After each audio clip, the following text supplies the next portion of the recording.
సహకారంతోనే nomination వేయడం జరిగింది. అయితే మా భర్త నేను ముందు రోజే బ్యాంక్ అకౌంట్ తీసాము. మేము నకరకల్లో ఉంటున్నాం. మా పిల్లల ఎడ్యుకేషన్ పరంగా వెళ్ళినాము ఈ సంవత్సరమే. అయితే ఇక్కడికి బయలుదేరన్న క్రమంలో మాకు కారు కిరాయికి కావాలని మా ఆయన బయటికి వెళ్ళిండు, స్నానానికి నీళ్ళు పెట్టి అన్నాడు. నేను 10 నిమిషాల తర్వాత ఫోన్ చేస్తే స్విచ్ ఆఫ్ వస్తుంది ఫోను. రోడ్డు మీదకి వెళ్ళిన కారు మనిషి ఇంతవరకు రాలేదు అని నేను ఫోన్ చేయడం జరిగింది. స్విచ్ ఆఫ్ వస్తుంది. అర్ధగంట సేపు అలా చేశాను. ఈ టైంలో స్విచ్ ఆఫ్ చేసుకోడు కదా అని నేను అనుకున్నాను.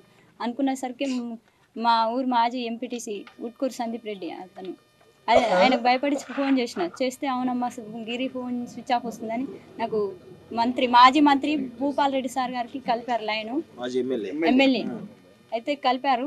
అయితే ఆయన సహకారంతో సిఐ ఎస్ఐ సహకారంతో నేను అక్కడికి వెళ్ళడం జరిగింది సార్ దగ్గరికి. తర్వాతకి మందడి సైదిరెడ్డి మాజీ జడ్పీటీసీ చైర్మన్ ధనంజయ అన్న వీళ్ళందరి సహకారంతో నేను ఊరికి వచ్చి వీళ్ళ సమక్షంలోనే ఎస్ఐ సిఐ సమక్షంలోనే నేను నామినేషన్ వేస్తుంటే కూడా సందీప్ రెడ్డి తల్లి తండ్రి మా మీద నామినేషన్ కాగితాలు దింపడానికి ప్రయత్నించారు.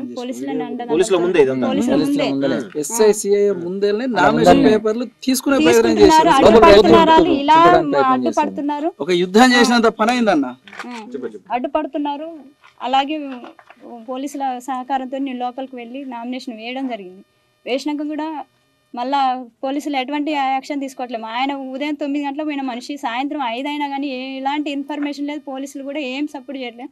అసలు నాకు నామినేషన్ చేస్తున్నా కానీ నాకు ప్రాణాలతో ఉన్నాడా సచ్చిండా, ఆయన అసలే నేర చరిత్ర కలిగిన వ్యక్తి. అందరూ ఇదే అంటున్నారు, కిడ్నాప్ అయిండు అని. అసలు నేను బతుకున్నాను అనేది కూడా నాకు అసలు సోయి తెలుస్తలేదు. అంత భయంకరంగా